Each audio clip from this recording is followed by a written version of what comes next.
So with Makoto finally getting his practical exam done and becoming a teacher, he's got his business set up and that's starting to go, and now he's finally able to go to the academy and start doing some teaching. And really, I gotta say, I like this episode because it shows us the other side of the whole master apprentice dynamic. Because usually in these animes, we have an unknown kid going to a master, getting the crap beat out of him, and having to struggle up the ranks to finally actually become a master himself, versus we get to see the opposite perspective of a master taking on some students and teaching them. Now, really, I thought before this, Makoto didn't really know much magic. He wasn't able to really use it all that well, but apparently being a travel with Shiki, who is an academic and knows a lot about magic, has helped Makoto quite a bit. Because what we see happening in this episode is a great mock battle between Shiki and Makoto. And let me just tell you, right now, Makoto is probably 10 times more powerful than what we saw in the last season. Because he doesn't use just fire magic like he was using before. He uses earth, water, dark, a whole bunch of other spells. And he uses incantations, which he couldn't even do before. So really, he's come a long way from what we saw in the last season, and it just really shows in this little bit of a mock battle that he has with Shiki. Now, one of my favorite parts is when the students are coming in and they're unsure of Makoto. They're thinking like he's just a kind of like a demi-human person. Like, he's human, but he looks like a demi-human. Like, is he strong? Like, mostly like negative to neutral thoughts of him. And that's usually what you get with a bunch of new students just coming in and meeting a new teacher. So Makoto, he brings on the persona of the mean, rough teacher. And Shiki, he's trying to be like, hey, I can be the bad teacher and you can be the good guy. And Makoto's like, nah, they're not going to respect me if I'm just a nice guy. So I got to be hard on them. So Shiki, he gets to play the nice cop. Well, Makoto is just going to have the stern and unapproachable look to him. That isn't really who Makoto is, but it's a great character to be playing as a stern teacher role, especially for the course that he wants to teach. Now, when the kids get to his class, he immediately goes in like, hey, so what do you guys all know about magic? And really, they only know one major form of magic. Yes, they can do a couple minor spells of the other forms, but really either you specialize in wind or fire or earth. No one really has a good mastery of the other ones, and Makoto makes a great point that if you're going to be an actual adventurer, you gotta know at least 3 elements well. You gotta be able to do at least 3 of them, because here's the thing, if you have that one primary element and you're just a complete master and no one can compete with you, well, you might run into someone on the battlefield that's at least, somewhat to your ability and can nullify it, and you're going to be in trouble then. So better to have 3 main elements that you can master, and that way when you're coming up against an opponent that's better than you, you have a better chance of surviving the encounter. And to demonstrate that, we get that full-on mock battle I was just telling you about, and that just goes on, completely shocks the students, terrifying all of them, but in different ways. Some of them are terrified with amazement, and some are terrified with despair. Like, they don't want to be in his class, they're giving up, and they don't want to return. There's a number of girls that did that, but there are also a number of guys that came into the class and are like, nope, I'm not having this, I'm backing out. But you got 5 core members who do stay, and their names are Mithra, Dean, Abilia, Izumu, and Jin. These 5 stay behind because they recognize how strong Makoto was, but also because they thought he had something at least worthwhile to teaching them from what him and Shiki demonstrated in their mock battles. Now, on the first lesson, instead of taking it easy and slow with your second and really first class with these students, Makoto just goes full force on an actual practical demonstration to these kids. First off, he just asks them like, hey, so what happens when you run out of mana? What's the consequences for it? And we actually get a real world experience of what magic costs you. And from the kids tell us, when you lose half your mana, you become sluggish, slow, and not able to move as freely as you did before.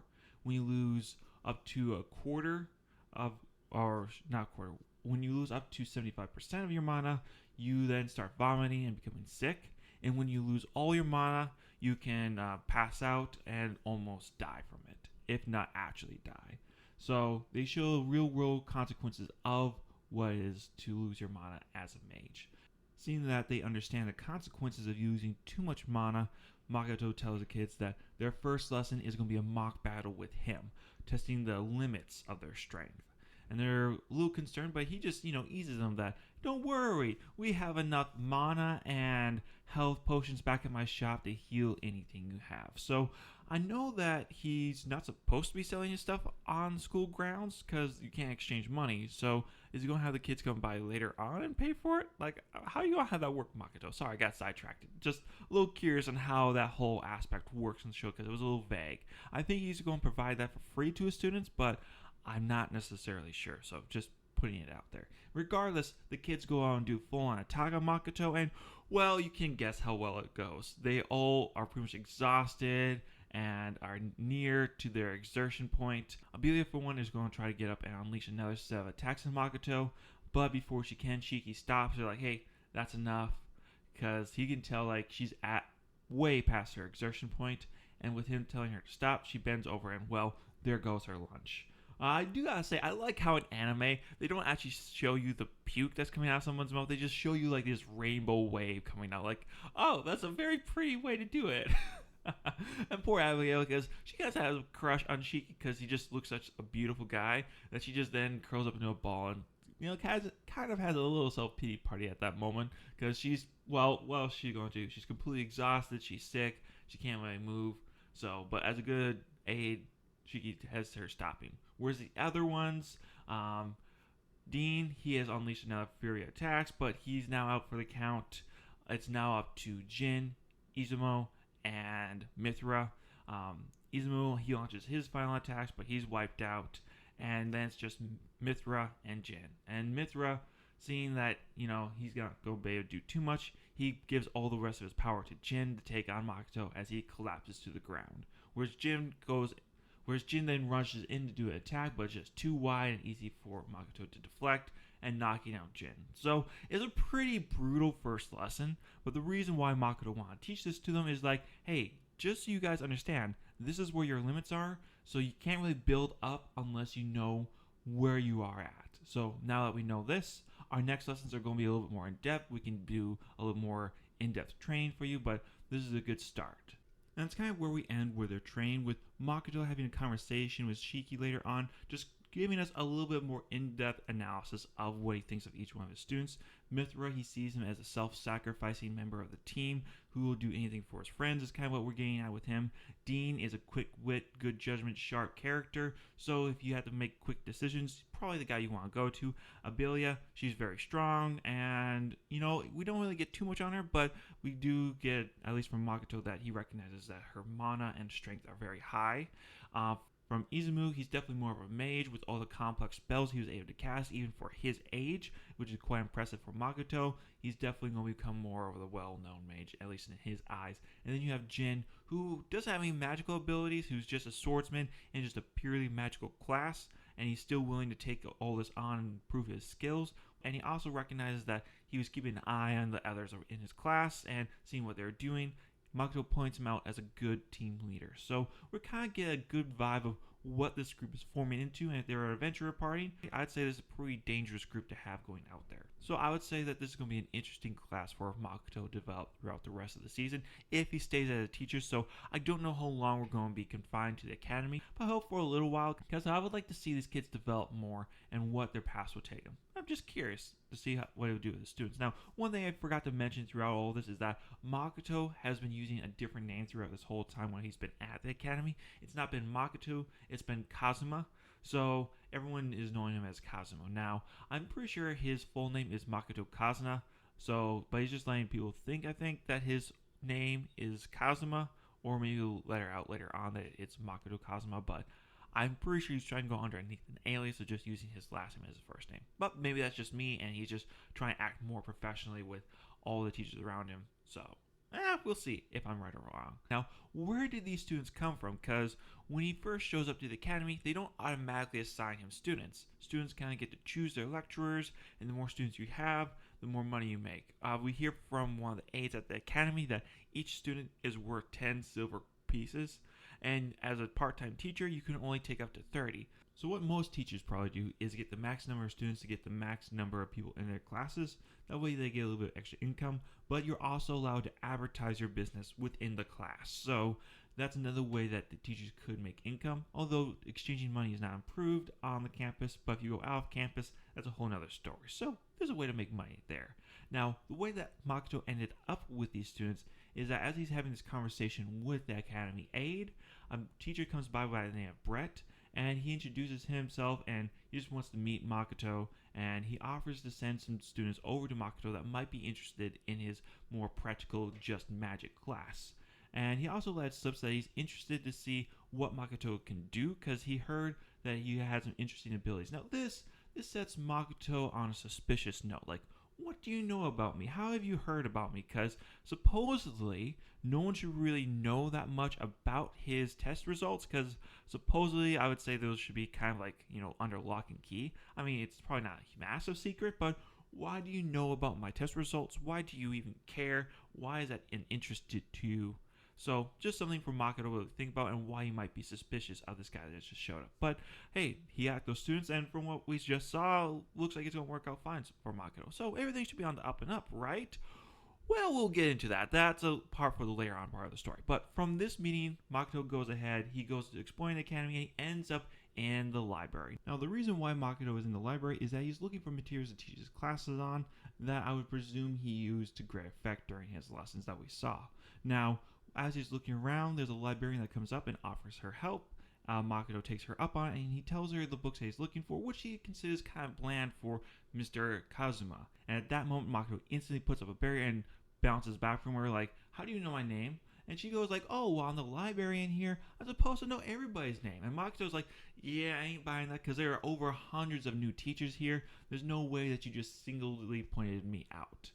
And at that, she has to come clean like, okay, I did hear about you from someone who's doing the practical exams. And her sister is apparently the waitress who's working at the cafe that Makoto and Shiki keep going to. And she tells him like, yeah, apparently my sister has these two strange customers. One who always orders cream hot pocket, and the other one who just orders a random dish every time. And they're a strange pair that keeps coming in.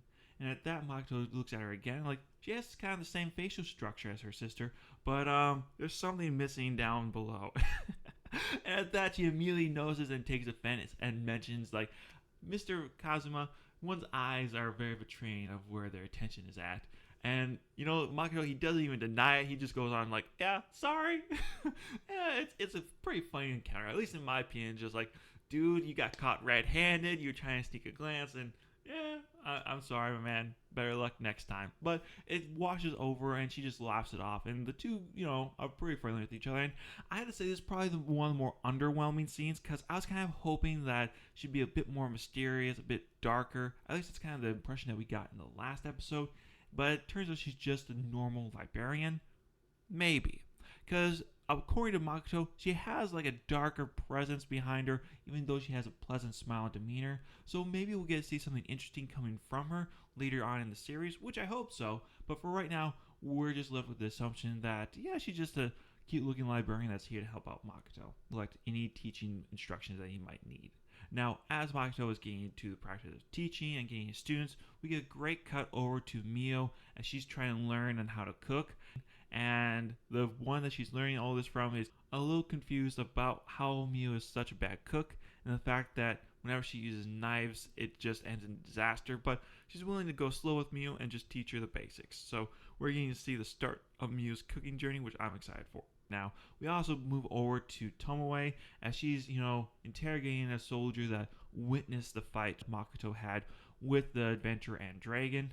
And apparently, the old man, he sees it as an act of God, that although the goddess is there to love and care for him, but when the people go astray, she sends the red-cloaked sorcerer who comes and decimates the land with his arrows, that they must have fallen away from the path, and that's why they receive such destruction. I like that because people want to find meaning in what happened around them, and not just that it was a catastrophic accident, which was kind of what happened. Makoto, although he meant to just, annoy the two, and not really, I guess, you could say he intended to kill them, but he just wanted more so piss them off because they were annoying him.